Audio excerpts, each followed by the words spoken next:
Jadi startupnya papa itu mereka masih bisa punya 2 sampai 3 rumah, kemudian kendaraan pribadi, hanya karena mereka membantu membuat laporan pajak, gitu ya. Benar. Sementara papa itu tetap sampai selesai masa baktinya hanya punya 1 rumah, itu pun di dalam gang, sekalipun pensiun itu sebagai kepala pajak. Sehingga akhirnya saya memutuskan, saya harus bangkit, kemudian memperjuangkan juga perempuan-perempuan di luar sana yang kondisinya kurang lebih hampir sama dengan saya. Dan kemudian aparat pertanyaannya tidak perspektif korban sama sekali. Contoh ya, ini korban perkosaan gitu ya. Aparat justru bertanya, mungkin kamu juga menikmatinya. Wah, hal paling menakutkan yang kita rasa ketika mengadvokasi atau sedang membela korban. Yang paling saya takutkan, simak sorot isu maladministrasi dan pengaduan masyarakat.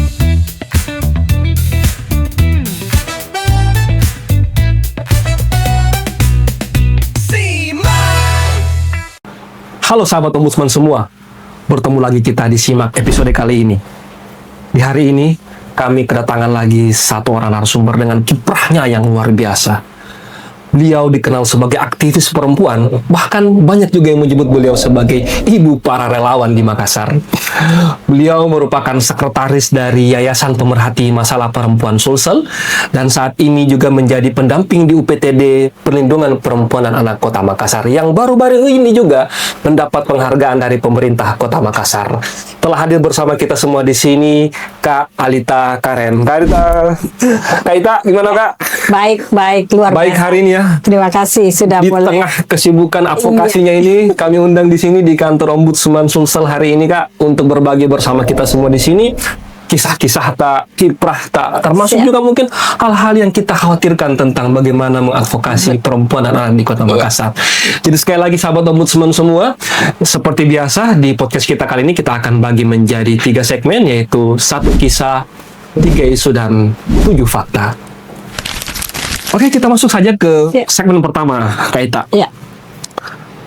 Banyak orang di Makassar telah mengetahui bagaimana kiprah Kak Ita selama ini mengadvokasi, membela hak-hak perempuan dan anak.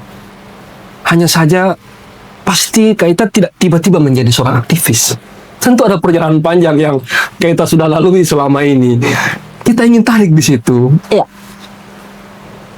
Kak Ita lahir, bersekolah, besar di mana, dan bagaimana sampai akhirnya memutuskan ini jalan hidupku sebagai seorang aktivis. Silakan Kak Ita. Ya, terima kasih. Saya selalu percaya ya, tidak ada yang kebetulan di dunia ini. Semua sudah diatur. Tinggal kemudian kita sebagai manusia menentukan pilihan kita. Apakah mau ke kanan atau ke kiri. Oke. Itu yang saya bilang takdir. Jadi takdir itu sebetulnya ditentukan oleh kita. Ya, nah dari kecil gitu ya, saya cuman ya namanya cita-cita anak kecil ya. Saya cuman satu saja. Saya harus bicara sama orang bule. Bicara sama orang? Iya, itu saja cita-cita. Untuk berbahasa Inggris maksudnya? Iya. Pokoknya saya harus bicara sama orang bule. Kenapa saya harus bisa bicara sama orang bule? Berarti saya harus bisa berbahasa Inggris, gitu ya. Jadi bahasa Inggris saya itu otodidak. Saya tidak pernah kursus sekalipun di tempat kursus yang ini ya.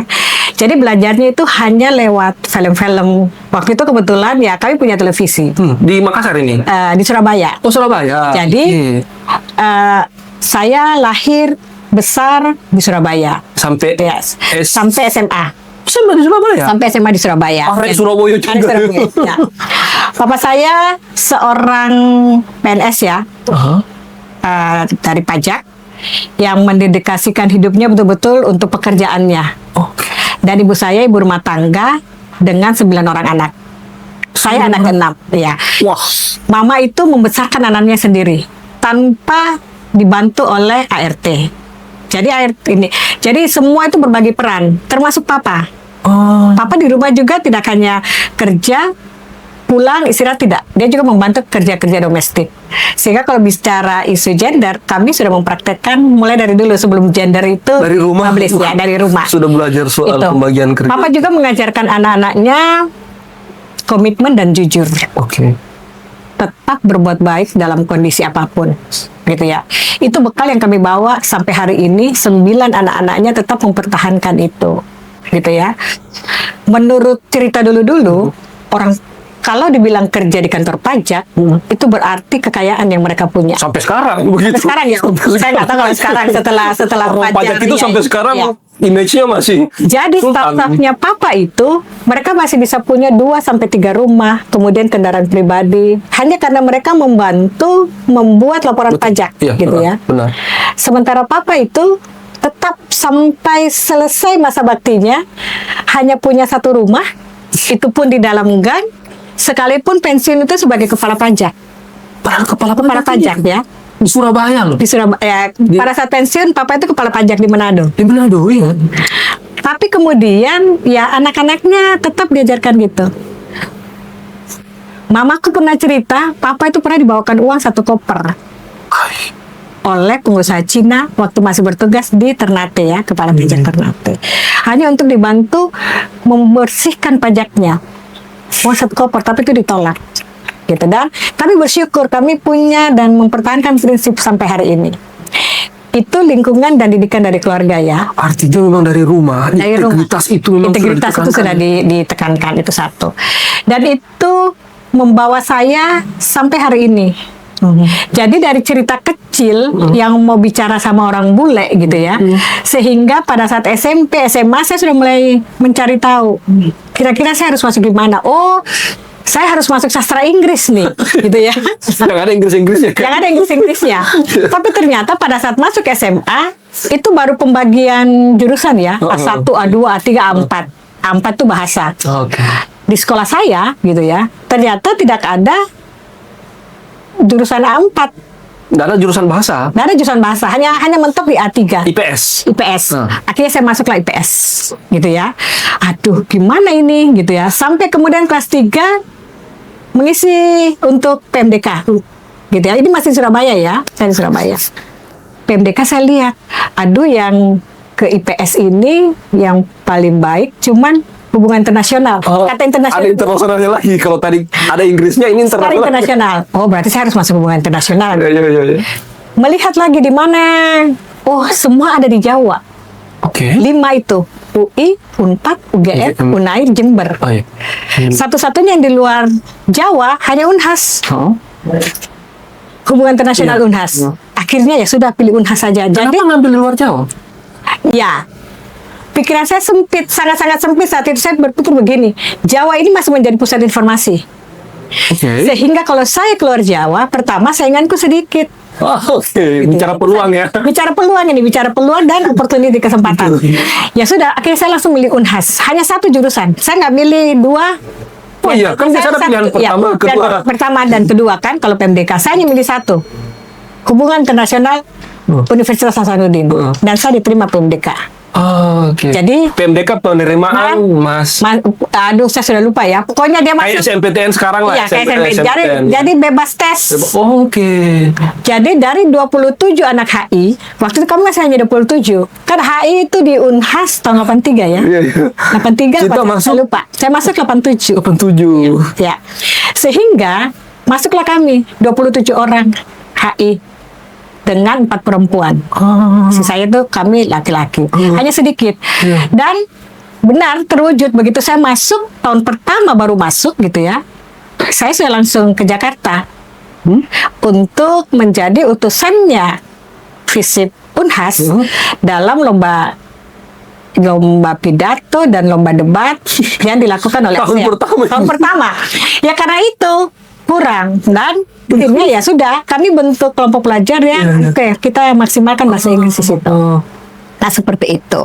Jadi dengan bahasa Inggris ini membawa kita memilih Iya. internasional dan ikut kegiatan-kegiatan Betul. lainnya. Karena ternyata begitu saya masih jurusan hubungan internasional dibandingkan teman-teman saya angkatanku ya saya yang bisa gitu kan. Saat itu Inggris juga masih agak sulit ya. Belum kayak sekarang Belum kayak mana-mana orang bicara mana-mana British. bicara bahasa Inggris. Kalau dulu kita bisa bahasa Inggris sedikit saja, yes I can, ya little I can, itu sudah luar biasa sekali gitu. Dan itu menjadi modal memang.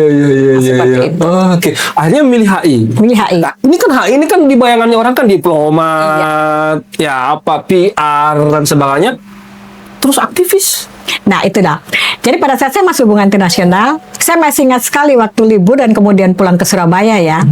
Kami harus menyelesaikan apa gitu yang kemudian mengharuskan kami bicara dengan waktu, kalau saya tidak salah waktu itu lurah di sana. Saya lupa momen apa itu ya. Tugas dari kampus. Iya, bukan tugas dari kampus, di rumah ini hanya untuk kepentingan domestik saat itu dan harus ke lurah. Saya lupa apa itu, cuman yang saya ingat om saya itu hanya bilang begini. Waktu saya disuruh kantor lurah karena pada saat masih kami bersembilan itu semua masih tinggal di rumah gitu ya. Yang aktif kerja atau aktif berkegiatan di luar itu hanya saya. Kadang-kadang sembunyi-sembunyi. Kan kami itu ketat sekali. Pulang sekolah harus pulang ke rumah, kalau mau ke tempat lain harus berkabar dulu lewat telepon, tapi harus pulang, mengganti baju dan jadi betul-betul ketat sekali itu aturan. Dan kalau pekerjaan-pekerjaan keluar, bayar listrik, bayar itu semua saya gitu. Ada apa-apa itu saya. Iya, pokoknya hubungan luar rumah itu saya. Nah saat itu saya bilang, aduh saya nggak bisa ngomong nanti sama Pak Lurah. Saya hanya ingat gitu. Terus om saya bilang begini, kamu itu kuliah di hubungan internasional, harusnya hubungan lokal nasional itu sudah gitu. Ini lokal. Oh bener juga ya gitu ya. Nah sudah. Tapi kemudian ada satu masa yang merubah gitu ya. Kan orang tanya mau jadi diplomat, enggak gitu ya. Mau jadi politisi bisa jadi karena saya itu terpatri betul itu sosoknya Golda Meir waktu itu ya. Duh, ini perempuan hebat luar biasa. Bagaimana kemudian dia di dalam ruangan harus berhadapan dengan semua laki-laki, tapi kemudian dia bisa mengatur alurnya. Itu yang membuat ini, aduh, saya mau pengaruhnya itu bisa. Pengaruhnya luar biasa ke diriku ya. Ditambah kemudian membaca buku-buku Mossad, aduh keren juga ini. Buku-buku Mossad gitu ya. Mossad, intelijennya Israel. Intelijennya Israel. Kan kita baca juga. Gitu ya. Nah, sehingga aduh harus seperti ini nih gitu. Tapi kemudian ternyata ada satu perjalanan yang kemudian mengharuskan saya harus istirahat gitu. Jadi saya waktu itu mengambil cuti 2 tahun, masih kuliah. Sudah tinggal menyelesaikan skripsi, pulang KKN, kemudian saya istirahat 2 tahun dan harus kembali ya sudah selesaikan skripsi. Nah itu. Nah di masa 2 tahun itulah yang kemudian membalik semua rencana besar saya gitu, gitu ya. Saya merasakan sendiri bagaimana perempuan di saat hanya berhadapan dengan situasi domestik gitu ya, dia tidak punya kekuatan apa-apa, dia tidak bisa melawan gitu ya. Itu yang terjadi dalam diri saya, sehingga akhirnya saya memutuskan saya harus bangkit, kemudian memperjuangkan juga perempuan-perempuan di luar sana yang kondisinya kurang lebih hampir sama dengan saya, yang mendapatkan kekerasan gitu ya, kemudian mendapatkan begitu banyak problem karena tidak punya kekuatan apa-apa, tidak bisa berdiri sendiri. Ini harus dirubah nih. Titik baliknya di situ. Iya, titik baliknya di situ. Sehingga saya memutuskan, ya sudah, saya berjuang aja untuk ini. Sejak masa kuliah berarti sudah memutuskan itu? Sejak masa kuliah belum. Masa kuliah itu saya masih berpikir saya harus menjadi seorang politisi seperti Golda Meir.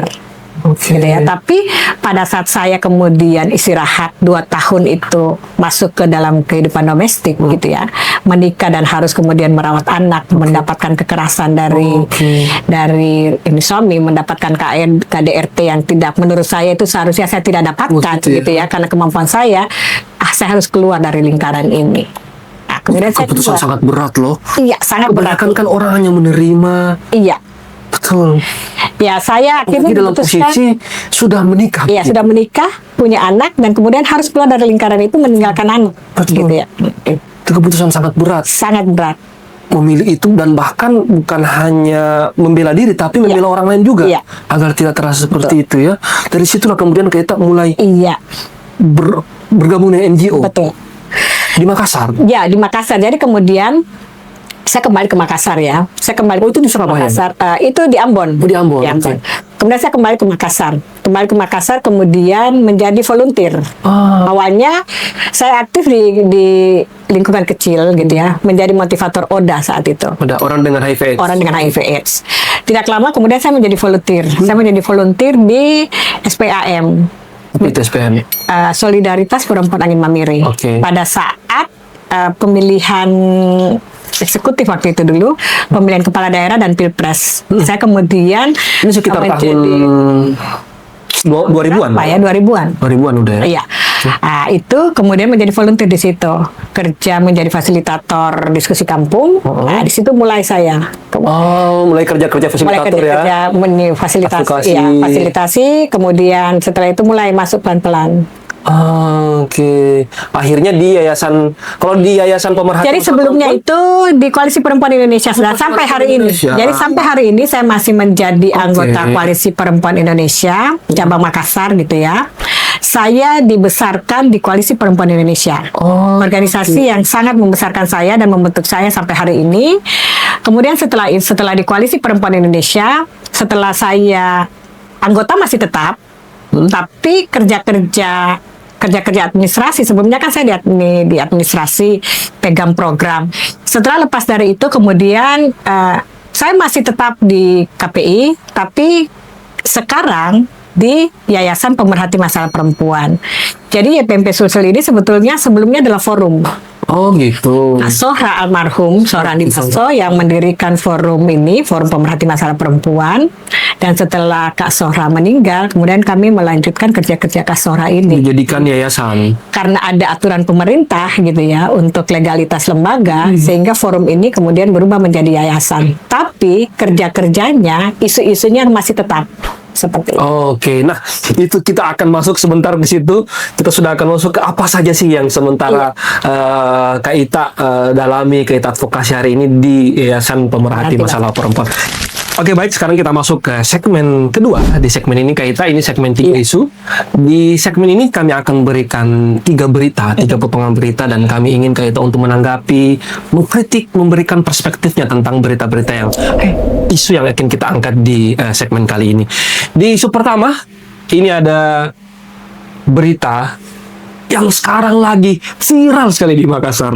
Di bulan Januari, di awal tahun kita sudah dikagetkan dengan berita ini. Ini ada berita perempuan 22 tahun laporkan dugaan TPKS, tindak pidana kekerasan seksual ya, oleh pasangan suami istri ke Polrestabes Makassar. Iya. Di luar sana sudah banyak berita tentang ini, tentang bagaimana kasus pidananya ini, juga tentang bagaimana Kak Ita dan Yayasan Pemerhati Masalah Perempuan mengadvokasi ini. Tapi di simak ini kami ingin menanyakan lebih spesifik ke di mana negara dan bagaimana aparat hukum menangani kasus ini. Ya, ini kejutan awal tahun yang menurut saya. Tiba-tiba saya ditelepon, dihubungi sama 6 media. Maka ada kasus karyawan dianiaya sama majikannya. Kemudian mereka kirimlah SS percakapan korban meminta tolong karena sudah tidak sanggup lagi saat itu.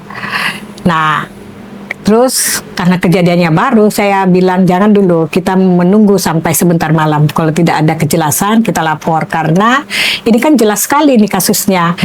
Pelakunya juga diketahui dan korban dibawa kemana, itu jelas. Jadi kita tunggu. Ternyata sore itu setelah HP korban aktif, saya melakukan komunikasi. Dia belum bercerita kalau dia dipaksa bersetubuh. Dia hanya bilang dia mengalami kekerasan dan minta tolong dijemput. Nah, singkat cerita, begitu ketemu korban sudah kembali. Ternyata majikannya sendiri membawa kembali ke tempat jualan, gitu ya, untuk tetap bekerja. Nah, saya bilang, saudaranya jemput aja, kita langsung melapor. Jadi saya sudah menunggu di Polres untuk melapor. Nah, begitu dilapor, bikin laporan singkat, saya langsung meminta tolong teman-teman di SPKT, tolong langsung dijemput ya. Pelaku 2 orang ini suami istri, gitu ya. Nah, setelah di Polres, baru kemudian korban bercerita kalau dia dipaksa untuk bersetubuh. Oh, nanti setelah melapor? Iya, setelah melapor dia dipaksa untuk bersetubuh. Parahnya, persetubuhan itu direkam, gitu ya, sebanyak 2 kali. Pertama disuruh bersetubuh dan Kalau tidak melakukan itu, dia akan dipukul. Sudah ada sapu katanya dipasang di situ.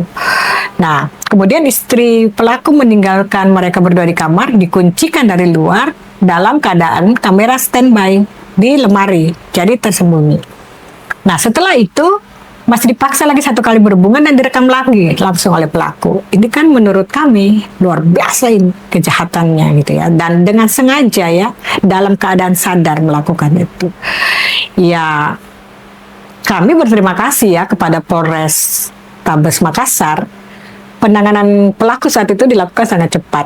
Jadi ya. begitu korban selesai diminta keterangan, langsung pelaku dijemput. Tapi saat itu hanya perempuan, laki-lakinya belum, dengan alasan dia menutup dulu jualannya. Saat ini setahu kami mereka masih ada di Polres. Ya. Barang bukti sudah disita berupa handphone, dan kami memastikan kasus ini akan dikawal sampai selesai. Oke. Sampai di tingkat pengadilan, dan juga memastikan korban tetap di bawah pelindungan. Kalau kita bertanya negara di mana, saya bisa memastikan kalau negara sudah hadir lewat Dinas Perlindungan Anak. Sudah turun tangan? Ya, Dinas Perlindungan Perempuan dan Dalam Perlindungan Anak ya. DP3A lewat UPTD gitu ya, memastikan korban secara psikologisnya aman. Sehingga begitu korban selesai di BAP, besoknya langsung korban dilakukan konseling. Itu yang sangat penting. Itu yang sangat penting. Betul. Pemulihan karena korban. Pasti trauma kan? Sangat trauma. UPTD juga sudah korban berumur 22 tahun. 22 tahun. Ya, 22 tahun tadi. Nah, UPTD juga memastikan korban aman dengan meminta kalau boleh korban tinggal aja di rumah aman. Iya. Rumah yang disiapkan memang. Rumah yang disiapkan oleh safe house, ya, safe house untuk memastikan korban-korban kekerasan ini akan aman di situ ya, tidak mendapatkan intimidasi, teror dari manapun. Tapi kemudian keluarga memastikan kalau korban akan diungsikan saja di rumah kerabat dan lebih aman di situ karena psikologinya juga mau dijaga, sehingga ke sana gitu ya. Teman-teman dari APH, kepolisian, kami berharap gitu ya, memastikan kalau ini berjalan sesuai rel. Tidak kan kekerasan seksual itu tidak ada damai gitu ya. Nah, itu tidak ada restoratif justice. Tidak ada restoratif justice untuk pelaku kekerasan seksual siapapun itu, baik anak maupun dewasa. Kan kalau selama ini anak-anak dia akan mendapatkan RG. Tapi untuk kekerasan seksual itu tidak dilakukan. Anak hanya mendapatkan haknya kalau kemudian dia pelaku ya. Misalkan pengadilan anak gitu ya. Tapi kalau hukuman dia tetap harus mendapatkan. Karena bahaya di kekerasan seksual. Karena apa? Trauma seumur hidup yang akan dibawa oleh korban. Nah, itu yang kami memastikan. Jadi kalau tadi pertanyaan negara di mana, kami memastikan saat ini negara hadir untuk korban. Ya, pertanyaan saya begini, untuk kasus-kasus seperti ini biasanya celah hukum yang membuat biasanya aparat mungkin telat ataupun kayak tadi kan ini harus dipastikan, berarti ada kemungkinan ini bisa saja mandek. Iya, bisa saja mandek. Kok bisa kemungkinan itu? Ya. Pertama apa gitu ya? Saya tidak melihat kasus yang lain ya. Saya melihat kasus ini dulu. Saat ini sih karena viral, ini juga bisa membantu penyidikan dan penyelidikan ini akan berjalan sesuai rel. Kalau viral. Tapi kan kemudian pertanyaannya, kalau kasus ini tidak viral, apakah ada kemungkinan kemudian berhenti tengah jalan? Bisa jadi. Bisa jadi karena kamu punya pengalaman banyak dengan kasus-kasus yang tidak viral, akhirnya mandek di tengah jalan. Pertama, karena aparat itu tidak punya perspektif korban. Dan sampai hari ini, aparat penegak hukum itu tidak punya perspektif. Dalam artian bagaimana itu? Contoh misalkan ya, pernah beredar di TikTok. Ada kemudian konten yang memuat korban perempuan melapor, ya dalam video itu, dan kemudian aparat pertanyaannya tidak perspektif korban sama sekali. Contoh ya, ini korban perkosaan gitu ya. Aparat justru bertanya, mungkin kamu juga menikmatinya, gitu ya. Mungkin kamu suka, gitu. Apalagi kalau kasus-kasus kekerasan dalam berpacaran, gitu ya. Pada saat korban banyak juga kasus kekerasan berpacaran. Ya, pada saat korban melaporkan kekerasan dilakukan oleh pacarnya, misalkan pemaksaan berhubungan seksual, bahkan pemaksaan berciuman saja, gitu kan. Kalau kemudian korban keberatan dan melapor, biasa kadang-kadang itu aparat bertanya, loh kamu kan pacaran, wajar kan kalau misalkan ciuman pacar minta, gitu ya. Kan berarti perspektif ini yang harus diubah gitu. Dan saat ini baik teman-teman di lembaga perempuan maupun teman-teman di dinas sendiri DP3A itu mulai rajin untuk melakukan sosialisasi, melakukan penguatan kapasitas kepada aparat. Ini loh perspektif yang benar pada saat kalian menangani kasus-kasus KS, kekerasan seksual. Ada hal-hal yang kemudian setidak-tidaknya kalian punya perspektif lah terhadap korban. Maaf, bukannya itu mungkin ini kemungkinan itu adalah teknik interogasi saja. Ya, Atau sekali. pertanyaan saya begini, bagaimana caranya aparat mendapatkan fakta atau mengoreksi fakta, memverifikasi fakta, tapi dengan perspektif yang empati? Iya, harusnya seperti itu memang untuk kasus KS, kekerasan seksual. Bayangkan kekerasan yang didapatkan akhirnya menjadi double. Sudah mendapatkan kekerasan seksual yang dia tidak pernah inginkan, perkosaan misalkan, kemudian masih ditanya lagi oleh aparat yang tidak punya perspektif. Makanya di beberapa kasus gitu ya, kami dan kemudian satu juga, pendamping korban kekerasan seksual itu tidak boleh laki-laki, harus perempuan. Pendampingnya, gitu ya. Pada saat proses penerimaan korban boleh laki-laki, tapi pada saat pendampingan harusnya perempuan, gitu ya. Karena apa? Korban sudah punya trauma yang cukup dalam pada saat dia mengalami kekerasan seksual. Kemudian aparat yang tidak punya perspektif harusnya kan bisa lebih diperhalus pertanyaannya. Bagaimana proses kejadian? Bukan kemudian bagaimana perasaan korban yang ditanyaan. Jangan-jangan kamu suka, jangan-jangan kamu menikmati. Menurutku mana ada ini perkosaan yang dinikmati gitu. Betul. Nah, itu satu berarti bahwa aparat masih kurang perspektif korban. Iya. Yang kedua apa? Kira-kira? Yang kedua kemudian sering hukum tidak berpihak kepada korban. Maksudnya? Contoh, apabila korban kemudian hanya ini dan pelaku adalah dalam tanda kutip punya sesuatu. Atau katakanlah pelaku itu tokoh gitu ya. Kalau kemudian ini tidak dikawal dengan baik, tidak ada pendampingan, ujung-ujungnya gitu ya. Biasanya korban yang akhirnya sudah menguap aja kasusnya seperti itu. Mungkin bisa viral beberapa saat, tapi akhirnya menguap. Beberapa kejadian di Goa misalkan. Beberapa waktu yang lalu kalau kita masih ingat ada kasus kekerasan, pelecehan yang dialami oleh seorang perempuan dan pelakunya adalah anak. Pejabat. Iya, anak pejabat. Tiba-tiba hilang gitu kan. Nah, seperti itu. Atau lebih parahnya lagi, pada saat masyarakat tidak menerima kelakuan aparat dan yang terjadi adalah hukum massa. Masyarakat yang kemarin di Goa sampai kan? kemudian diseret. Betul, diseret. Nah, seperti itulah. Kalau kita bertanya ya contoh-contoh itu sudah ada, sudah kita Jadi dapat. makanya pengawalan itu penting sekali ya untuk memastikan baik itu dari kalau ini jalan sesuai relnya. Iya, dari pendamping, kemudian juga dari media, termasuk juga mungkin dari ombudsman. Biasanya kan kami juga menerima laporan seperti itu tentang misalnya dugaan penundaan berlarut ataupun dugaan penyimpangan prosedur oleh kepolisian ketika menangani kasus-kasus seperti itu. Memang penting untuk berjejaring. Gitu ya. Jadi kalau kemudian teman-teman pendamping maupun korban sendiri misalkan yang tidak punya pendamping, tapi kalau dia punya kemampuan untuk berjejaring, kami pikir itu akan lebih memudahkan. Ya misalkan seperti yang kita bilang tadi, ombudsman pada saat merasa kalau aduh lama sekali nih prosedur, lama sekali nih proses, ini harusnya sudah sampai di tingkat ini. Berarti kita bisa minta tolong untuk ombudsman bergerak. Bagaimana ini administrasinya? Kenapa lama satu? Kemudian ini butuh dukungan ini, media ini harus main nih untuk memastikan dikawal. Nah seperti itu. Jadi jaring itu koalisi masyarakat. Kita nggak bisa jalan sendiri. Media dan ombudsman di situ. Itu penting sekali kita. Mantap, terima kasih untuk isu ini. Masih ingin perdalam. Cuma sekali lagi kita masih ada 2 isu lagi yang akan kita bahas. Kita masuk ke isu kedua nih. Isu kedua ini ada pernyataan sikap dari Komnas Perempuan merespon situasi bencana di Aceh, Sumatera Barat, dan Sumatera Utara. Di sini yang saya tekankan bagaimana perlindungan hak asasi perempuan dalam sumber daya alam serta hentikan pembangunan eksploitatif. Ini kan akhir tahun kemarin kita dihebohkan dengan bencana yang ada di Sumatera. Tapi pertanyaan saya kata itu begini, dalam pengalaman kita dalam mengadvokasi ataupun mendampingi korban-korban bencana, termasuk kemarin COVID bagaimana perempuan menghadapi itu? Bagaimana beban yang dihadapi perempuan dalam bencana seperti ini? Saya akhirnya harus bicara. Kalau perempuan itu luar biasa. Mereka bukan kadang-kadang ya. Mereka justru lebih sering, lebih tangguh dibandingkan laki-laki. Lebih tangguh. Pertama apa? Kebutuhan perempuan dibandingkan laki-laki itu lebih banyak. Perempuan itu juga punya beban ganda. selain dia bertugas untuk memastikan logistik di rumah tangga itu terpenuhi gitu ya, dia juga harus memastikan kenyamanan, dia juga harus memastikan kebutuhan psikologi orang dalam rumah.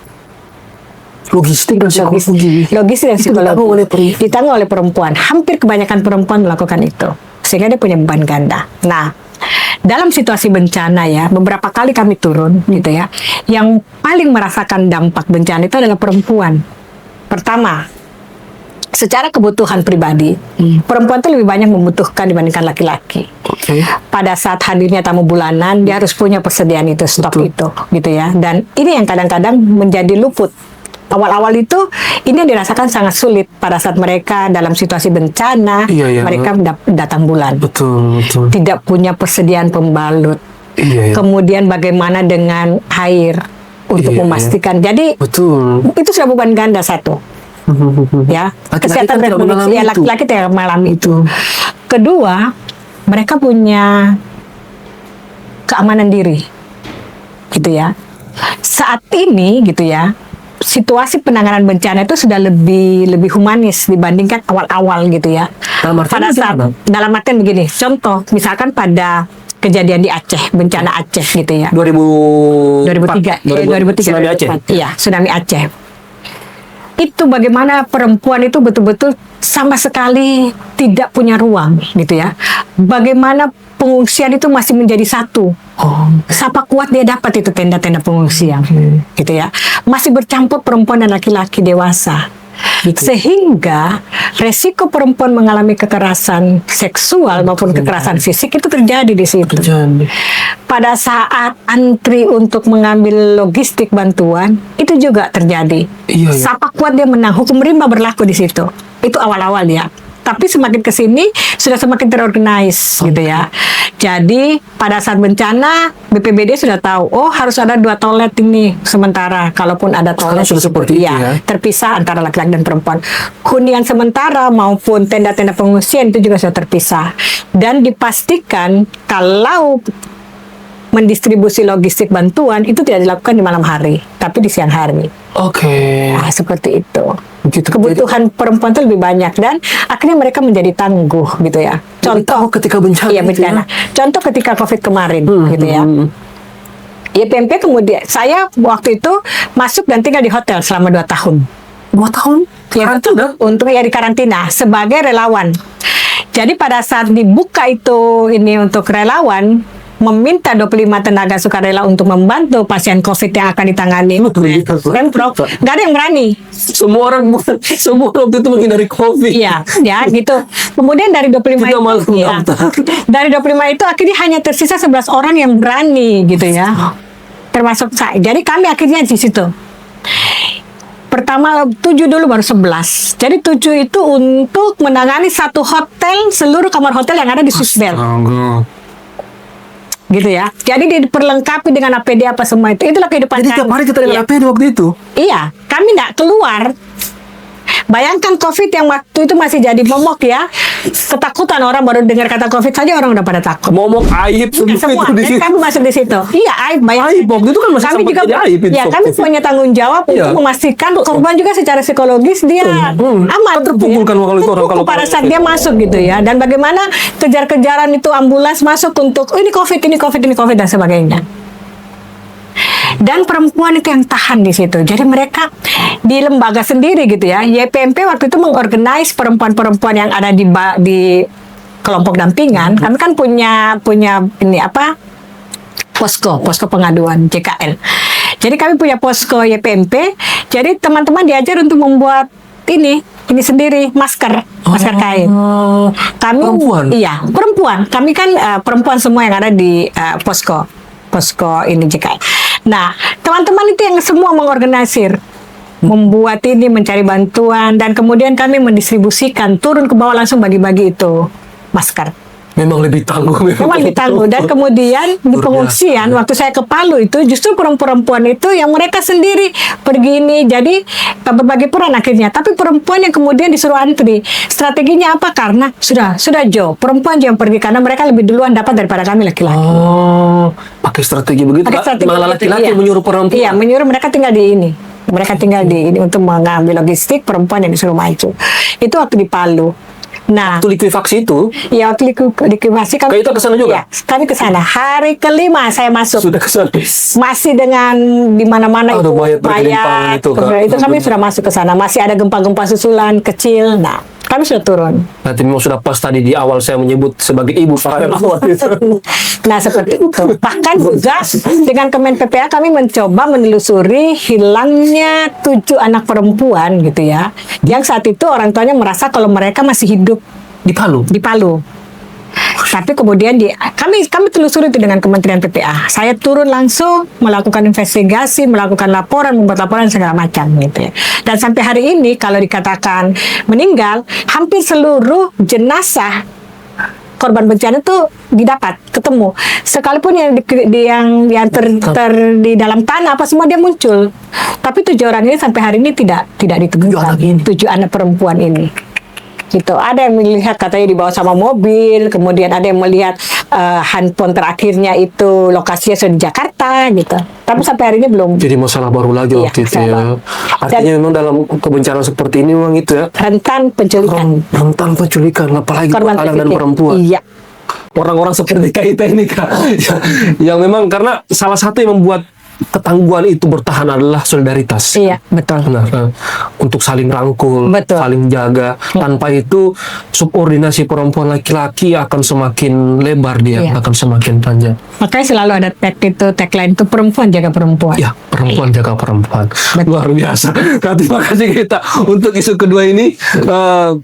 Isu perempuan yang memang sampai hari ini masih menjadi pekerjaan panjang kita, baik di civil society maupun di birokrasi Iya, negara. Memang itu betul. terus yang memang selalu kami kedepankan Sepakat. untuk bagaimana ada inklusivitas termasuk perlindungan juga terhadap perempuan. Oke, kita lanjut ke isu ketiga. Oke. Ini ada berita dari Kumparan News. Pemerintah targetkan 6,5 juta penyandang disabilitas terima bantuan di 2026. Pertanyaan saya untuk berita ini, Kaita. Saya juga tahu bahwa Kaita dalam kiprahnya, aktivismenya juga biasa mengadvokasi teman-teman difabel, termasuk di Makassar. Gimana dalam pandangan Kaita perlindungan dan penjaminan negara terhadap kelompok rentang khususnya difabel di Makassar maupun di Indonesia? Ya.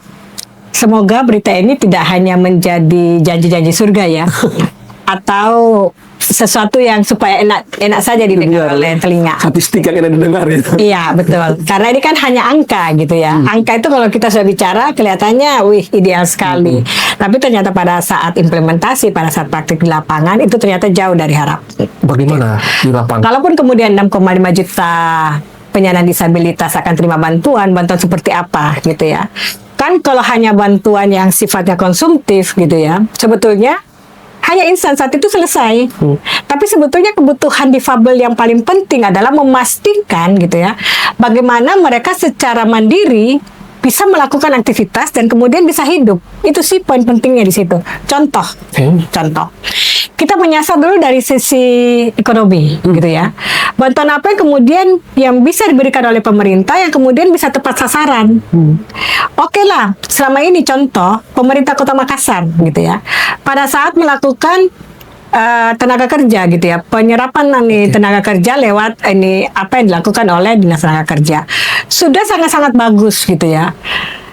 Terbuka kesempatan juga untuk teman-teman difabel. Tapi kemudian pertanyaannya, teman-teman di Snaker saat itu tidak merinci kebutuhan difabel apa ragamnya. Kan tidak bisa seorang misalkan difabel netra dia bekerja untuk isu atau untuk pekerjaan yang bukan menjadi bidangnya gitu kan. Tidak secara spesifik menyebutkan sehingga akhirnya mubasir. Itu awal-awal ya yang waktu ada bursa tenaga kerja yang di Snaker bikin. Tapi semakin ke belakang mereka sudah paham gitu ya. Membuka ruang yang seluas-luasnya. Dan saya cukup mengapresiasi teman-teman Alfa. Dia memberikan ruang yang begitu besar kepada Alfa TBK, Alfa Mart maupun Alfa Midi. Memberikan ruang yang begitu besar untuk teman-teman difabel bisa bekerja di sana. Oh gitu ya? Jadi pada saat saya juga ada di Yayasan Rumah Mama ya. Yayasan Rumah Mama Yayasan ini, Rumah? Yayasan Rumah Mama. Saya juga ada di lembaga itu. Pada saat kami punya program dengan Disnaker Kota Makassar, menguatkan kapasitas teman-teman difabel usia kerja sehingga mereka bisa dan layak diterima di dunia kerja, kami melakukan itu di Beringkanaya. Oke. Alfamidi itu membuka ruang yang begitu luas, sehingga mereka harus punya kuota minimal gitu ya, minimal 2% ada difabel di dalamnya. Bagus sebenarnya. Bagus. Program itu. Alfa bagus dan mereka selalu membuka ruang untuk difabel benar, ya. benar. Nah, bahkan mereka mencari, tidak menunggu bola tapi mencari. Mereka masuk ke SLB untuk melihat gitu ya. Nah, kami saat itu kemudian bisa mempekerjakan beberapa orang di Alfa. Oh, begitu. Dan akhirnya Alfa malah memberi apresiasi dan mengatakan kualitas kerjanya mereka lebih bagus dibandingkan teman-teman non difabel. Luar biasa. Jadi kalau misalkan teman-teman non difabel itu bisa menghasilkan 2 gitu ya, misalkan menghasilkan 2, anak-anak difabelnya bisa 4. Itu ratingnya sehingga bagus gitu. Ini di Makassar Di ini? Makassar. Belum lagi pemerintah kota yang juga turut. Ya, saya cukup apresiasi juga dengan program pemerintah sekarang yang memasukkan isu inklusi dalam setiap tata kelola pemerintahannya. Oke. Kan pemerintahan yang sekarang ini. Bahkan tenaga ahlinya sudah ada dari seperti apa? Ya, bahkan tenaga ahli Kota Makassar sudah memasukkan unsur difabel. Ada teman difabel yang menjadi tenaga ahli. Oh gitu ya? Iya. Ya, maaf ini sobat Ombudsman, ini bukan endorse dari Alfa dan pemerintah tidak, pusat, tapi ini memang kenyataan di lapangan ya. Bukan hanya Alfa, ada beberapa lembaga juga yang berkoordinasi dengan Disnaker gitu ya. Dan Disnaker memasukkan kebutuhan teman-teman difabel. Oke, memang. Gitu. Nah, pada saat kami juga melakukan pendampingan di Mariso, misalkan Kecamatan Mariso, memastikan usaha-usaha teman difabel ini bisa diterima oleh usaha-usaha besar yang ada di Kecamatan Mariso. Misalkan mereka saat itu produksi keripik kulit ikan, gitu ya. Itu kami bisa masukkan ke hotel ya di sekitar Mariso. Nggak bisa lagi menyebutkan iklan gitu ya. Saya lupa tadi, tapi memang maksudnya saya Nggak apa-apa. Makanya saya supaya teman-teman dunia usaha bisa melihat, oh ini loh ada contoh konkret. Betul, dunia usaha dan juga tadi pemerintah kabupaten kota lain untuk. Kemudian di institusi pendidikan juga seperti itu. Bagaimana pemerintah sudah sangat merespon dengan memasukkan gitu ya, sekolah, menjadikan sekolah-sekolah negeri ini sekolah inklusi. Dengan apa? Teman-teman difabel diberikan ruang untuk bisa bersekolah. Belum lagi di negeri, Unhas misalkan yang sudah punya. Iya, benar. Unhas juga sudah. Jadi semoga gitu ya, semoga berita ini tidak hanya angin segar, tapi juga satu terobosan. Kalau kemudian kita kembali kepada isu kesehatan. Oke. Gitu. Tadi berarti yang saya mau highlight di situ berarti perspektif difabel itu tidak hanya perspektif bantuan, tapi pemberdayaan tadi. Pemberdayaan. Dan kesempatan. Dan pembukaan akses kesempatan agar mereka bisa berkarya ataupun bekerja. Betul. Di situ, ya. Karena kalaupun sudah berdaya, tapi kemudian akses sudah terbuka juga sama aja. Oke. Dan praktek-praktek pembukaan akses itu sudah mulai dibuka oleh beberapa perusahaan dan pemerintah. Dan pemerintah. Oke, baik. Sekarang di isu perlindungan sosial. Oke. Isu perlindungan sosial menjadi krusial kemudian ya. Pada saat sudah dibuka, yang lainnya itu sudah terbuka keran-kerannya, justru kemudian kami melihat di isu perlindungan sosial ini agak repot. Oke. Pertama, pemerintah kalau kita bicara skop Kota Makassar, Dinas Sosial itu sudah sangat membuka ruang untuk teman-teman difabel terutama ya, sehingga siapapun yang mendaftar untuk penerima bantuan iuran lewat mekanisme APBD itu semua otomatis akan tercover. Otomatis dia tercover oleh sepanjang dia mendaftar ke dinas sosial. Gitu ya. Jadi mereka akan dibayarkan oleh pemerintah di DTSN-nya ya. PBI, penerima bantuan iuran. Orang biasa menyebutnya KIS. Tapi kan bukan itu. Nah, setelah itu sekarang kepada layanan kesehatannya. Gitu ya. Kalau dahulu gitu ya, setiap anak difabel itu mereka bisa mendapatkan layanan rehab medik. OT dan TW. Apa itu? Okupasi terapi dan terapi bicara. Mereka bisa mendapatkan fasilitas ini tidak terbatas usianya. Tapi sekarang sudah ada aturan. Hanya sampai usia 7 tahun. Aturan baru. Sementara okupasi terapi atau terapi ini biasa kadang-kadang itu lewat 7 tahun baru diketahui. Oh, penyakit yang baru diketahui. Bukan penyakit, gejalanya baru diketahui setelah di atas usia 7 sementara tahun. tidak bisa lagi Tidak bisa ditanggung. karena hanya BPJS hanya menanggung sampai usia 7 tahun. Itu aturan oleh BPJS keluarkan aturan itu. Oke, Satu. terus? Kemudian kedua, BPJS kemudian saya nggak tahu ya apakah itu sudah berubah atau belum, tapi itu menjadi advokasi, menjadi isu kami beberapa tahun yang lalu pada saat tiba-tiba pasien rehab medik pasca stroke gitu ya, ternyata dia hanya beberapa waktu yang bisa ditanggung oleh BPJS. Setelah itu lepas. Padahal kita tahu layanan rehab medik itu tidak bisa diatur dengan rentang waktu karena tergantung dari kondisi pasien. Nah, itu satu. Kemudian yang ketiga juga pada saat itu diberlakukan bantuan untuk disabilitas, apakah pemerintah sudah bisa memastikan kalau layanan kesehatan mereka itu juga sudah terpenuhi?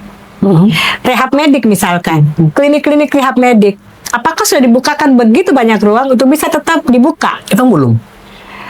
Malah ada yang ditutup. Dan sampai hari ini, gitu ya, sampai hari ini belum dibuka. Ada beberapa klinik yang kemarin kami sempat advokasi karena kami melihat ada miss di sini antara BPJS dan klinik tersebut. Tapi kami sudah memastikan kalau miss itu diketemukan, toh sampai hari ini juga tidak dibuka. Segala upaya, segala advokasi sudah kami lakukan, bahkan sampai ke nasional ya. Kami menghubungi Komisi Disabilitas Nasional, kami menghubungi BPJS Nasional, bahkan sampai ke kementerian gitu ya. Tapi sampai hari ini BPJS nggak tahu dengan alasan apa gitu ya. Kami sudah menelusuri, bahkan kami turun langsung ke klinik yang bersangkutan, kami ke dinas kesehatan, ke segala macam stakeholder yang menurut BPJS terhambat gitu ya. Kami bahkan nyalahin klinik, jangan-jangan kalian memang gini-gini, tapi setelah dipertemukan enggak. Jadi mau dibilang ini advokasi kami yang sampai hari ini kami belum bisa selesai. Akibatnya apa? Akibatnya ya oke. Saat itu ya, saat itu ada kurang lebih 300 anak disabilitas yang mengakses klinik ini. 300 anak? Iya, untuk okupasi terapi dan terapi bicara. Nah, setelah pasca ditutupnya klinik ini, itu di Makassar ya, belum kita bicara yang di Goa yang ditutup. Nah, di Makassar ini baru anak ini saja mereka kemudian tersebar. Beberapa anak yang dari klinik ini akhirnya meninggal gitu ya, karena ya itu kalau kita bicara takdir ya sudah selesai ditutup sampai di situ. Tapi kalau ada upaya-upaya dilakukan setidak-tidaknya ada kebutuhan medis, ada kebutuhan medis ya. Nah itu. Nah belum lagi pasien di Goa yang kemudian harus ke Makassar gitu ya untuk melakukan rehab medik. Akhirnya mereka memilih pasrah karena ditutup klinik ini. Nah, ini yang sampai hari ini tidak berhasil kami advokasi. Sampai kami dituduh oleh BPJS, jangan-jangan kalian kaki tangannya mereka gitu klinik ini. Padahal kenal dengan pemilik klinik pun tidak gitu ya. Kami juga tidak pernah mengakses apa-apa ya. Sekarang baru kenal karena selalu melakukan komunikasi. Gitu. Jadi Tapi, murni waktu itu melihat perspektif dari pasien saja. Ya, dari itu pun bukan dari ini, tapi pasien yang datang kepada kami minta tolong. Aduh, bagaimana kami ini? Kami kalau ke sana kejauhan, kami kalau ke rumah sakit ini berjam-jam kami harus antri. Baru antri BPJS saja sudah sekian jam, belum antri lagi pelayanan. Padahal anak-anak ini kan harusnya mendapatkan perlakuan khusus. Perlakuan khusus, benar. Pernah pasca ditutupnya itu klinik gitu ya, mereka harus berobat, jadi mamanya bawa, mereka terjatuh dari motor karena anaknya tiba-tiba tantrum tengah jalan. Begitulah banyak kondisi. Akibat pelayanannya panjang ya. Ketika ada masalah yang tidak selesai di tingkat BPJS dan pengelola klinik ini. Oke, baik. Artinya masyarakat yang dikorban. Betul. Dan jadi juga salah satu hal yang mau saya simpulkan di sini adalah bahwa di dalam aspek perlindungan sosial ini memang masih jalan panjang butuh kaitan di situ. Betul, jalan panjang. Dan teman-teman aktivis perempuan lain untuk terus mengawal ya masih banyak kasus yang berkaitan dengan JKN yang kemudian kami harus kerja keras. Baik ya. Terima kasih Keita untuk perspektifnya, untuk pandangannya tentang tiga isu tadi. Selanjutnya kita akan masuk ke segmen ketiga. Sahabat teman-teman semua, sekarang kita masuk ke segmen ketiga ini. Saya mau tambahkan sedikit boleh nggak terkait segmen tadi? Saya lupa. Boleh silakan. Jadi pada saat kami melakukan advokasi koordinasi dengan BPJS, ombudsman juga ada di dalam situ. Saya ingat sekali itu akhirnya langsung dari pusat itu turun. Gitu. Betul. Tapi Pak Robert. Iya, Pak Robert ya. Nyaweng. Tapi toh itu masih tetap ya tidak ada kejelasan sampai hari ini. Betul. Karena memang Dan ya terima kasih juga ombudsman membantu kami dalam proses-proses Iya, benar. investigasi. ya, di ujung kemarin investigasi kami kan di situ tadi bahwa ada istilahnya miss lah Iya. di antara perspektif BPJS sama Dan pengelola pengelola. klinik. Tapi itu memang itu tadi Kak, kuncinya bagaimana untuk isu seperti ini kita Betul. terus berkolaborasi begitu Iya. antara masyarakat sipil, termasuk kalau ini ada pasiennya dan bagaimana ombudsman untuk itu. Tambah sih, karena klinik-klinik ini sangat tidak diuntungkan. Vaskes sangat tidak diuntungkan pada saat mereka melakukan misalkan ingin melawan dalam tanda kutip ya. Iya. Itu ya resikonya mereka tidak akan bisa melakukan kerjasama dengan BPJS lagi. Oke. Padahal sekarang kalau kita melihat konteks kesehatan yang ada di negeri kita, kalau ada vaskes atau klinik yang tidak bisa bermitra dengan BPJS, mereka pasti akan mati. Itu dia, Nah, betul. itu. Dia akan tidak bisa membiayai dirinya sendiri. Iya. Siap, itu nanti kita bisa bahas di forum berikutnya. Betul, tuh, ya. Kita. Oke, kita masuk di segmen ketiga Kak. Di segmen ini segmen 7 fakta. Saya akan memberikan 7 pertanyaan ke kita. Banyak ya. Namanya saya 7 fakta. Oke, ya. Jadi silahkan dijawab dengan ringkas-ringkas saja. Oke. Dengan singkat, dengan apa yang langsung terfikirkan di kepala kita. Kita mulai dengan pertanyaan pertama ini Kak. Kayak ujian ya. Yang pertama, kalau tas kerja Kak Ita dibongkar sekarang, barang apa yang pasti ada selain HP dan dompet? Air minum. Minum ya. Dan payung sekarang. Ada payung. Sedia aku sebelum hujan. Iya. Kalau sekarang tinggal payung sebelum hujan. Oke, baik. Jadi air minum, tumbler dan ya, dan payungnya itu senjata kemana-mana itu. Baik. Oke. Selanjutnya yang kedua Kak. Hampir setiap hari ataupun dalam kerja-kerja advokasi, kita pasti mendengar curhat dari korban kekerasan yang pasti menguras emosi. Apa ritual Kaita setelah pulang ke rumah untuk tetap merasa full dengan energi? Ya, begitu pulang saya langsung berdoa. Minta terima kasih dan bersyukur kalau kehidupan saya ternyata saya susah tapi ternyata ada yang lebih susah dari saya. Sehingga saya penting untuk terus mengucap syukur untuk situasi yang sudah terjadi dan akan saya Begitu, hadapi. Kak, ya? Jadi inti selalu saya itu mengucap syukur. Ritual Ritual Kak itu, ya. setiap hari. Bangun, tidur sebelum melakukan aktivitas, berdoa, mengucap syukur, dan itu diakhiri juga dengan doa. Ucap syukur. Syukur. Luar biasa, dan itu ngefek ke energi. Sangat ngefek. Begitu ya? Iya kan ini kerja-kerja begini kan Iya. pasti itu dengan curhatan, dengan kisah-kisah pilu, itu kan menguras energi Iya, sebenarnya. menguras energi. Oh ya, luar biasa. Iya. Tipsnya ini untuk untuk selalu bersyukur sahabat ombudsman dalam kerja-kerja kita Iya. supaya energi kita kembali lagi ya, Betul. untuk siap menghadapi lagi tantangan di kemudian hari. Ini masih kaitan di pertanyaan ketiga. Kalau lagi mungkin moodnya lagi berantakan, lagi bad mood lah istilahnya, apa kuliner Makassar yang wajib kita beli? Coto, palu basah, pisang epe atau apa? Pisang goreng. Pisang goreng. Dan ubi. Ubi goreng juga. Ya. Pisang dan ubi dua makanan. Itu makanan kesukaan itu. Iya. Suka memang itu ya. Minuman nggak ditanya, soda gembira. Padahal itu jadul sekali Kak. Iya, makanya biasa kalau ayo kita ngopi, ayo ngopi. Begitu sampai di warkop, begitu sampai di ini ada soda gembira. Ini mau ngopi atau mau soda gembira? Bahkan sudah jarang yang jual itu. Betul. Sudah gembira ya. Jadi sahabat ombudsman kalau ada yang mau ngajak kita nongkrong, pesanannya harus dia pisang goreng, ubi goreng sama soda gembira. Meriah. Oke. Ya. Nah, lanjut ke pertanyaan keempat Kak. Kaita dengan perjalanannya sudah mengurus orang sakit, COVID, korban-korban kekerasan. Apa satu perubahan kecil di Makassar yang kalau itu terwujud, Kaita akan bilang begini, oke, tugas saya selesai.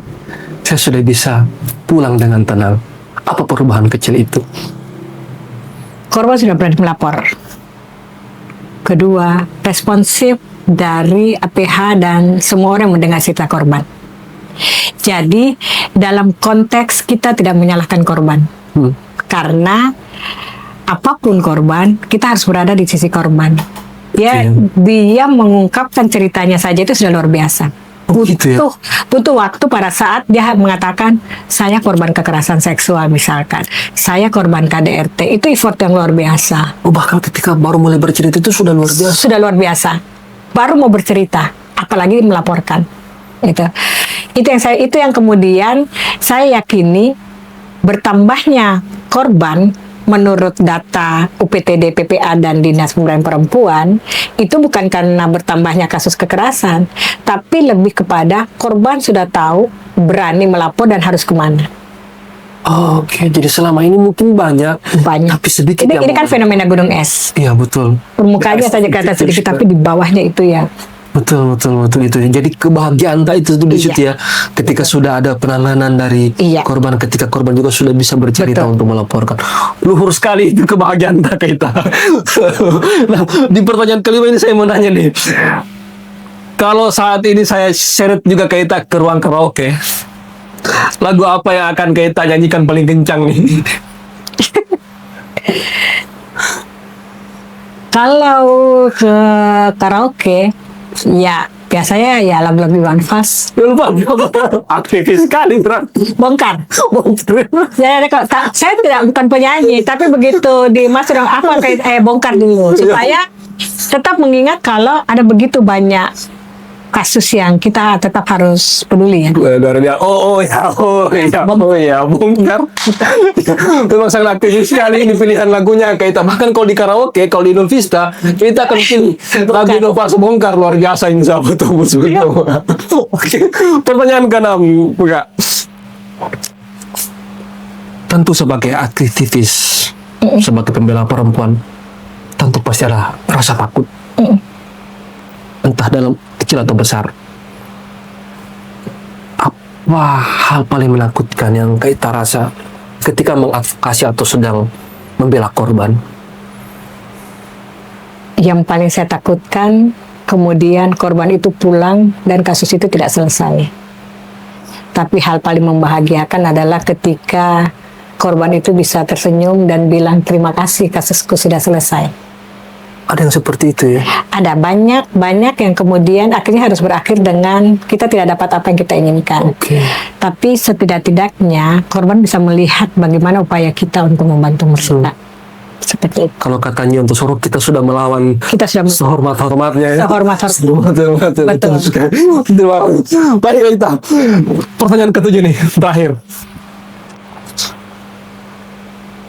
Kalau dikasih tiket gratis untuk pergi kemana saja di dunia ini tanpa bawa HP, kita mau kabur kemana?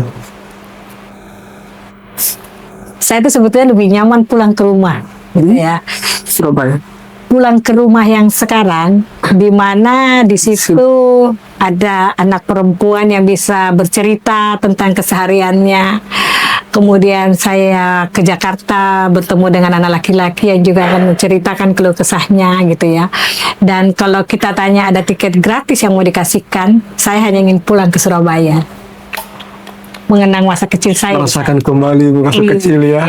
Betul. Dan tadi sudah diceritakan sungguh sangat syahdu masa kecilnya. Baik, terima kasih Keita. 7 pertanyaan sudah kami tanyakan. Ini reflektif sekali dari Keita. Terima kasih juga tadi sudah bercerita ke kita tentang kisah-kisah yang mungkin pasti banyak orang belum tahu tentang sosok seorang Alita Karen di Makassar. Dan juga tadi 3 isu sudah kita bahas bersama dengan sahabat Ombudsman semua di sini. Sekali lagi kami ucapkan terima kasih Keita. Terima kasih juga kami sampaikan kepada para sahabat Ombudsman semua yang telah menyimak podcast Simak kita ini dari awal sampai akhir. Sekali lagi terus dukung kami, berikan like, subscribe kalian, juga komentar di Facebook kami ataupun di Instagram kami jika ada isu-isu yang menurut kawan-kawan sahabat Ombudsman semua penting untuk kita bicarakan di podcast kita kali ini. Jika menemui juga administrasi, jangan ragu untuk melapor ke Ombudsman dengan semua kanal yang sudah kami sampaikan di sini. Jangan takut untuk melapor. Terima kasih sekali lagi Keita. Salam sehat semua. Assalamualaikum warahmatullahi wabarakatuh.